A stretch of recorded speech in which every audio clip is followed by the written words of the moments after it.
Our roundtables are off limits to us. We leave the room. We never get to hear what is being said. Mm-hmm. I want to pull back the curtain and I want to hear a little bit, not specifics. I don't want to give you to name names or anything like that, but just I want to hear what, in terms of along that topic.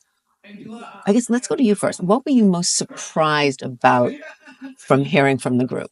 Yeah. So, in my personal opinion, I was really surprised to hear about the fact that when you're looking at your demographic, when you're trying to look at your omni-channel strategy, how you have professional, you have consumer, but a lot of people were surprised about the payer aspect. Especially in today's healthcare, we really have to make sure we consider the patient gets access to the drug.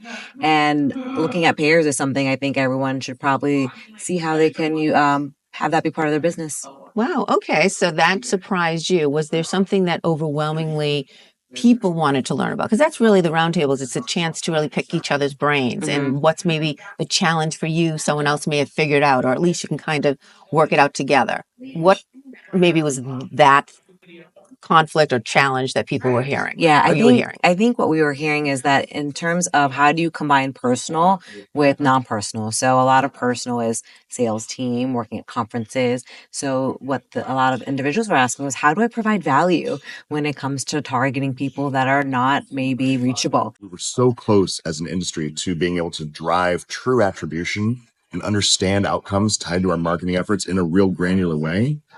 And that's gotten harder and harder in recent years. We feel like we were close and now we're further back. And so there was a collective frustration and a lot of sharing of ideas, but a lot of longing for, oh gosh, if we could only, but we're not there yet. But so you're not there now, but it must feel better that there are others in the room, that you're not alone, Absolutely right. Yeah, absolutely right. I mean, it's very rare, I think, as marketers and myself from the agency side, that I get to work with and speak with other agency folks in a relaxed environment where we can truly just let down our guard and just talk as peers and be unafraid to share. I think it lets you have a little bit of personal safety about asking those certain questions that you might be intimidated to ask in front of an audience of experts. And it allows you to ask very specific questions that could either help grow their business, take it back to that client, or just in general, their partners. So I think it gives them a psychological safe environment to ask those questions. Not to put you on the spot, but is there one thing that you're going to go back and tell your team about? I'm going to go back and look at my omni-channel strategy and make sure we're resonating across all of our different channels and optimizing it, because this is such great information. As someone who works on a lot of national brands with fairly substantial budgets, I was really impressed by some of the answers that were coming from some folks who worked on more regional, maybe single or dual market brands, people that have very, very local marketing. They have to get scrappy.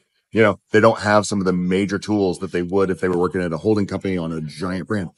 And I was really impressed by some of the solutions they have. Yeah, I mean, and I would think you guys, as much as they can learn from what you're doing, I would think that you could sort of, do you really want to spend as much money as you have to? Exactly right. If we can be more efficient in what we do, we're here for it. Right. That's awesome.